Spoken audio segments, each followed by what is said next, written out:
Truthfully, she wants to play tennis. I think it was her one true love, but I also think that she came from a different background than these two. And like, she didn't have another option or a backup plan. Like, this was going to be her life and her way of kind of providing for herself, for her family, like, and she didn't have anything to fall back on. So she didn't have that luxury or that privilege, right? So for her, it's her everything. And that's why her commitment is so strong and her dedication to it is so strong. So when it's taken away from her so prematurely, it's devastating, but she's also the kind of person that won't allow herself to grieve it or won't give herself a moment to even acknowledge that it's happened. Instead, she's like, pivot, shift, moving on, resolve.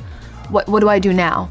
And it's just immediately transitioning into something else and ultimately putting her hopes and dreams and everything else into her partner, into who, you know, she's in a marriage with, which you can't do. It's not sustainable. And I think that we're watching that kind of crumble, and this idea of like her proximity to what she loves or truly wants to hold on to, her last bit of power, her last bit of like her own life is slipping away from her, because if he doesn't want to play tennis, then what else does she have left that's her own? And she's built her life around someone else. I think we're just watching someone kind of, their life fall apart, and her trying her best to just hold it together. In many ways.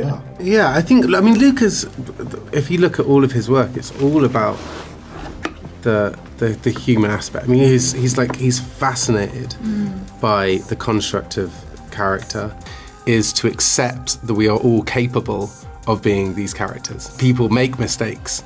That doesn't define them. And I think Luca really has that understanding. I think he really doesn't judge the character. Right. It's about where's it coming from? What's the motivation? Just generally, the three of us, they have that in abundance. It's all about how do you understand where the character's coming from, what the character wants, and where they are currently. I'd like to hear Josh sing If I Could Turn Back Time by Cher.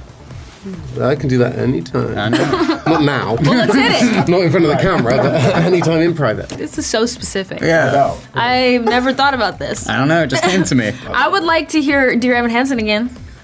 Yeah, I'd like to hear Get that. the album. Get the album. You can get the album. What would we like to hear Zendaya I'm sing? just saying, I know it very well, so I would like a live. Do you have like a karaoke go-to? Yeah. What is it? I'm not telling. Whoa. What? That was so. Oh, I'd like, come on, Yes. be more open-minded. Yeah, combative. No. Angels by Robbie Williams. Oh.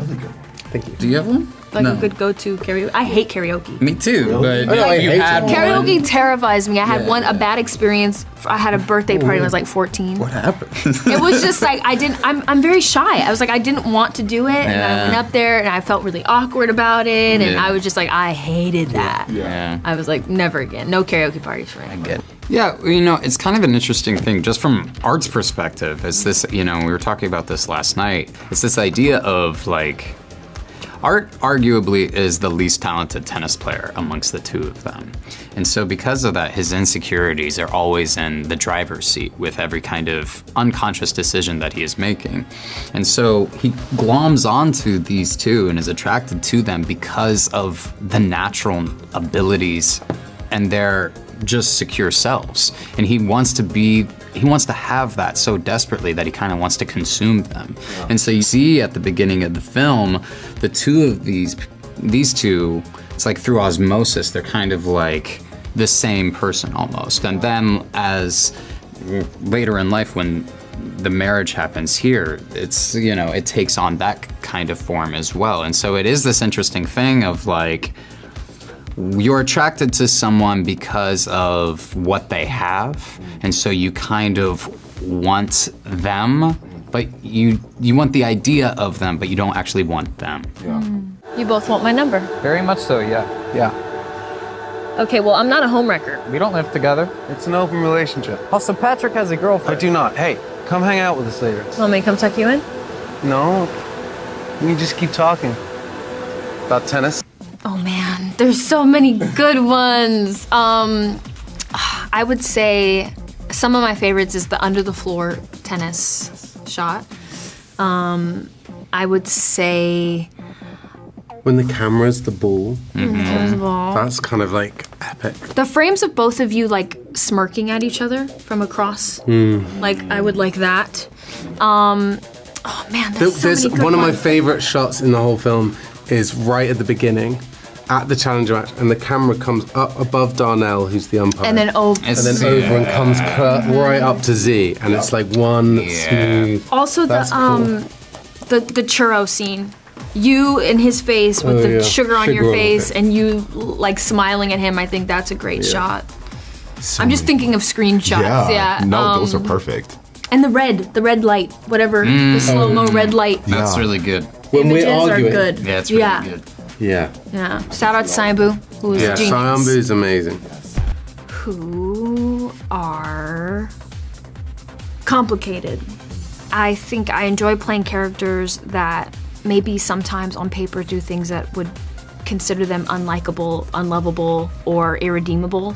And that being my job to make people empathize with them and care about them. I think that's one of my greatest hopes always has been with Rue, for example. It's like I always want people to empathize and love her and care about her, despite the decisions that she makes and the people that she hurts along the way, and remember that she's human and she's hurting too. And I think that just becomes like your job as an actor is just to make them as lovable as you can, no matter what harm they cause themselves or others. So I don't know, that just becomes my challenge, and I like that part of what we do.